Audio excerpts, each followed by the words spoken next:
इस संसार में सबसे बड़ा पाप क्या है? कोई कहेगा असत्य, कोई कहेगा छल, तो कोई कहेगा लालच। नहीं, संसार में सबसे बड़ा पाप है नारी का असम्मान, नारी का मान भंग करना। क्योंकि ये अपराध केवल नारी के शरीर को ही नहीं, उसके मन और उसके आत्मा पर भी प्रहार करती है। फिर प्रश्न ये उठते हैं कि जिसने भी ये अपराध किया है उसे दंड क्या दिया जाए? फिर कोई कहता है शारीरिक पीड़ा, कोई कहता है मृत्युदंड। किंतु इस अपराध का दंड निश्चित करने से पूर्व क्या ये जानना महत्वपूर्ण नहीं है कि अपराधी है कौन? अब आप कहेंगे कि सरल सी बात है, वही पुरुष जिसने स्त्री का मान भंग किया। किंतु क्या ये पूर्णतः सत्य है? क्या स्वयं के अपमान के लिए, स्वयं के सम्मान को खोने के लिए कभी कभी नारी स्वयं उत्तरदायी नहीं हो सकती? सोच के देखिए, सम्मान खोने से बचने के लिए पहले सम्मान की सीमा पर दृष्टि रखना आवश्यक है। रावण सीता का हरण इसलिए कर पाया क्योंकि सीता ने भोलेपन के कारण रावण का उस सीमा को लांघना सरल कर दी।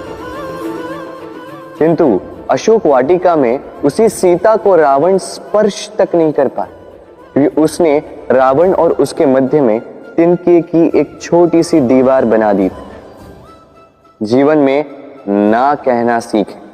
यदि कोई आपके सम्मान की सीमा को पार करने का प्रयास करे तो उसे वही रोकना सीखें। आपके ऊपर उठे पहले हाथ को, पहले कटाक्ष को वही रोक देना सीखें। फिर किसी पुरुष में साहस नहीं कि वो पुनः आपका अपमान करने का प्रयास भी कर सके, क्योंकि नारी जननी आराध्य है। तो स्वयं को निर्बल मानकर आप अपराधी ना बने। राधे राधे। इस कमल के पुष्प को देख रहे हैं? इसकी एक विशेष बात है, जल स्तर कितना भी बढ़ जाए ये पुष्प सदैव जल सतह के ऊपर ही रहेगा। और इसका कारण है इसकी ये नाक। जैसे जैसे जल स्तर बढ़ता है वैसे वैसे ये नाल भी बढ़ती और इस पुष्प को जल सतह के ऊपर रखती। किंतु जब जल स्तर घटता है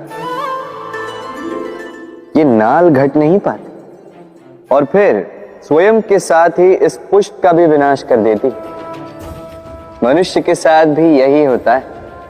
जैसे जैसे मनुष्य समृद्ध होता जाता है वैसे वैसे उसका जीवन स्तर बढ़ता जाता है, उसकी अपेक्षाएं, उसकी आवश्यकताएं बढ़ती जाती।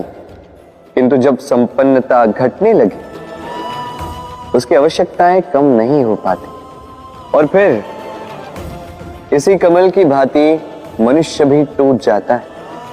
तो फिर क्या करें? क्या किया जाए इस परिस्थिति में? जीवन स्तर बढ़ाना छोड़ दे? कदापि नहीं। किंतु जीवन स्तर बढ़ाने के साथ साथ ही अपनी आत्मशक्ति को सुदृढ़ करें।